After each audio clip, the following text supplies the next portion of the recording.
ثالثا، طبيعة الحال الإعداد لهذه الندوة ليس بالسهل نظرا لعطلة الصيف، ونظرا لأن جميع المقرات إن وجدت للنقابات أو المنظمات أو الجمعيات فهي تكون مغلقة. نحن داخل المنظمة الديمقراطية شؤون طنطان ارتأينا أن مقرنا يتم مفتوح دائما يعني على طول السنة، وهذا كان حصل السنة الماضية أننا صيفنا زوجناه مع دفاعا عن حقوق المرأة وعن حقوق يعني الإنعاشيين والإنعاشيات اللي كانوا مرابطين أمام عمالة الإقليم. طبيعة الحال هذا العمل منظمة وعمل تطوعي، ولكن جاء بعد واحد المجهودات كبيرة ومن بعد واحد السنوات ديال النضال ومن بعد يعني التنظيمات اللي فاتح حماي اللي بطبيعة الحال المنظمة تعرف الواقع ديال فاتح حماي ديالها داخل الإقليم يعرفه الداني والقصر. ثم أيضا لابد أن أشير إلى أن ربما العنوان سيثير الكثير من الكلام وربما سيثير النقد والانتقاد، غير أننا احنا العنوان جاء بشكل عفوي، وهذا الندوة وهذا الأساتذة الحاضرين معنا المحاضرين وهم جاوا على أساس أن نوضعوا واحد أرضية للنقاش بخصوص يعني نقاش يكون هادئ من أجل أننا نعطوا يعني رأينا بخصوص المكار طنطان. نحن لا نرفض المكار طنطان، بالعكس نحن كنا من المنادين بضرورة بعث وسيلة الثقافية والفنية التراثية فتقدر بالآلاف تمشيا مع التنوع الثقافي والامتداد الجغرافي للبلاد. ووزارة الثقافة تبرر دعم المهرجانات الثقافية على أساس مشاريع تقدم أو تتقدم بها جمعيات ومؤسسات ثقافية وفنية. مثلا مؤسسة المكار طنطان هي كتقدم واحد المشروع وبالتالي كيتم بناء عليه درسوا وزارة الثقافة وهي كتوافق عليه باش كيعطيهم بسعيها الى تثمين التنوع الثقافي وتعزيز التعدد اللغوي وابراز مقومات الهويه المغربيه والمساهمه في التنشيط الثقافي على الصعيد الوطني والجهوي. اما غياب مساله مراقبه اليه الدعم العمومي واعاده النظر في المضامين والاليات يؤدي بلا شك الى سوء استعمال المال العمومي وانتشار ممارسات ماليه غير سليمه، وهذا ما تمارسه في نسخ ال15 للموسم بالطنطان. لذا فقد آن الأوان للمطالبة بتنمية صناعية ثقافية حقيقية، لأن الملاحظ بالنسبة للموسم هو غياب الاحترافية وقوة التأثير في المحيط وتحقق، وهذا هو الأهم، البعد التنموي محليا وجهويا ووطنيا. ويذكر عادل السعداني المنسق العام لجمعية جذور بأن المهرجانات أداة لسياسة ثقافية وتنموية شاملة وليست غاية كما يحصل بالنسبة للموسم كان، والحال أنها في غالبيتها لحظات احتفالية موسمية، وهذا هو المبغى، عابرة مفصولة عن سياقها الثقافي والاجتماعي وتفتقر إلى رؤية تنموية. من طبعي أنني أتكلم في مثل هذه المواضيع بارتجالية، ولكن حتى لا أطيل عليكم وحتى لا أنزل وأخرج عن السياق وأثير ما لا أريد إثارته، حاولت أن أختزل هذا التدخل أو هذه الكلمة حول هذا الموضوع في هذه الورقة من أجل أن لا أنساق ويجرني الحديث مع قوة الحرقة وكثرة الحزن واليأس على ما يحدث بمدينة طنطان اليوم. يطرح اليوم للنقاش موضوع الساعة بالنسبة لطنطان، وهو موسم مدينة طنطان أو مكان. والله لا علمه قال في طنطان لا في المعطل ولا في الضعفاء ولا في الأرامل ولا في ذوي الاحتياجات الخاصة. طنطان أو قال في حد وخير نار سياتي حبيبي تلطعوا عفوا. زهاء السنوات الثلاث الأخيرة والمعروفة بأزمة جائحة كورونا، وفي سياق ما عرفته هذه المنظمة أحسن تنظيم ممتلئة عن آخرها بأجود أنواع السلع جاءت من مختلف دول تقريبا العالم لعرض منتوجاتها بخلاصة سوق تجارية حرة ميزتها الجودة والتنافسية في متناول الجميع بمقياس رابح. وهذا الموسم التاريخي كانت له دلالة ثقافية، فنية، تجارية، إنسانية، سياحية ارتقت إلى الموروث الثقافي العالمي، سواء تبنته اليونسكو أم لم تتبناه، لأنه فرض وجوده ودخل التاريخ من بابه الواسع. موسم الطنطان اليوم إن أحرار وشرفاء الطنطان يدينون ويستنكرون هذه المسرحية الهزيلة العميقة، ويتبرؤون منها براءة الذئب من دم ابن يعقوب. أنا حزين ويائس، وكل الأحرار الشرفاء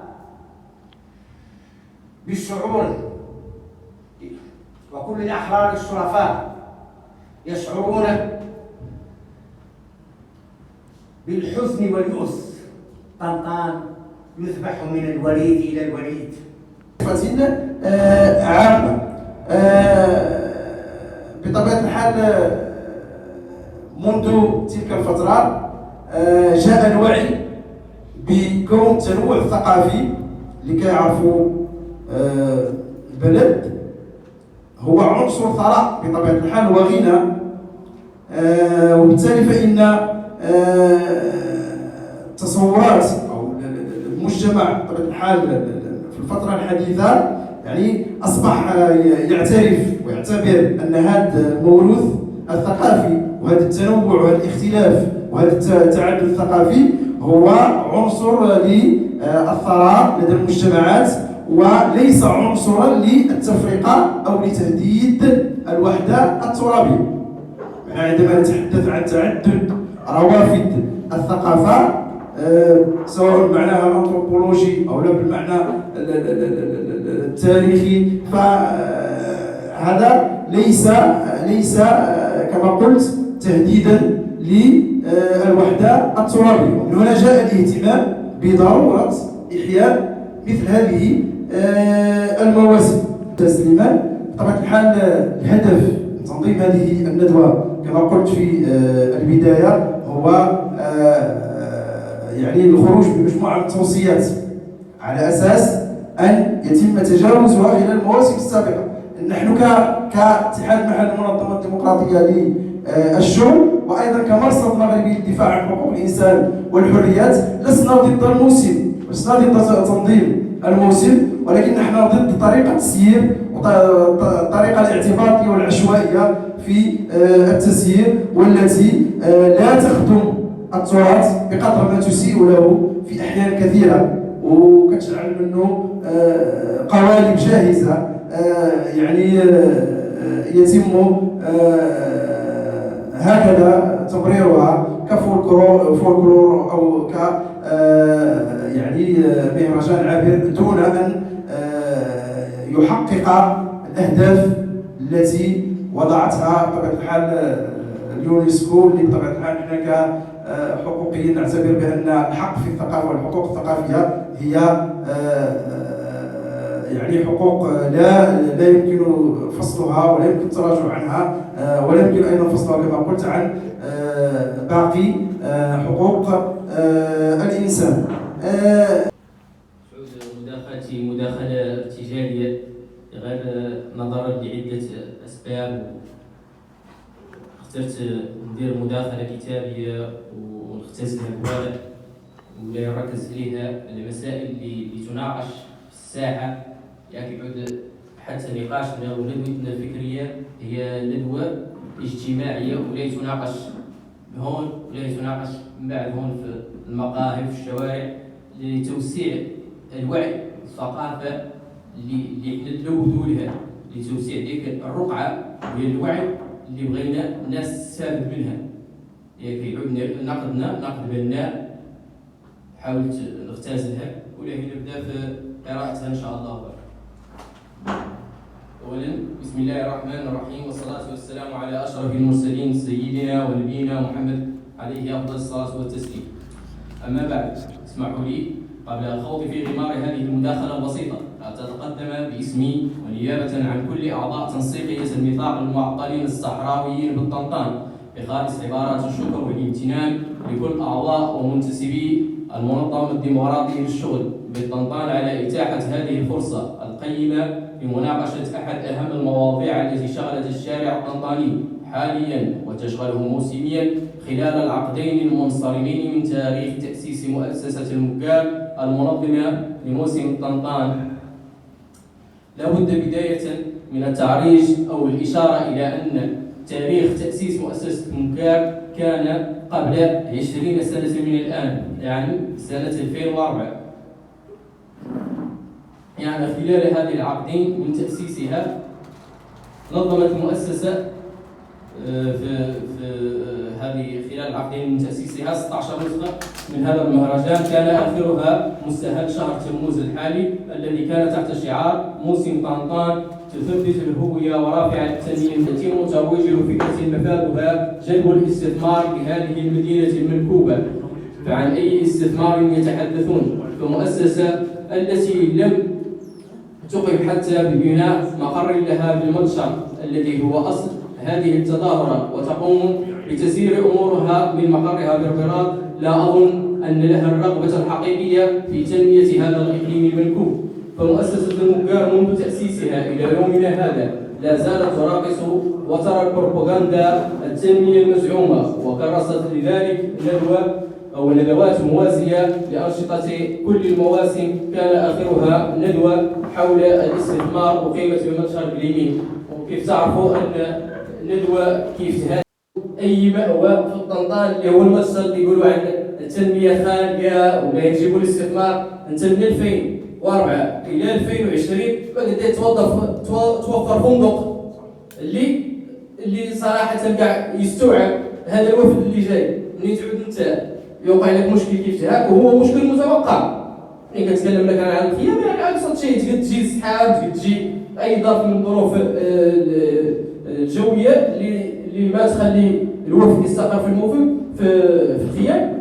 أنت ما قدرت توفر خلال هذه 20 سنة الماضية فندق واحد يقدر يستوعب هذا الوفد، وأنت خلال هذه 20 سنة ما قدرت توفر فضاء اللي تناقش فيه ندوات عن الاستثمار او فاي استثمار اللي تجيب لي انت معدل ومولك وكبير وما اللي فيه السياسه غير الشعب لا مزال مقدر فيه الحماسه تارك عنه ذاك اللي قال يعني ذاك اللي تواسى. وشكرا.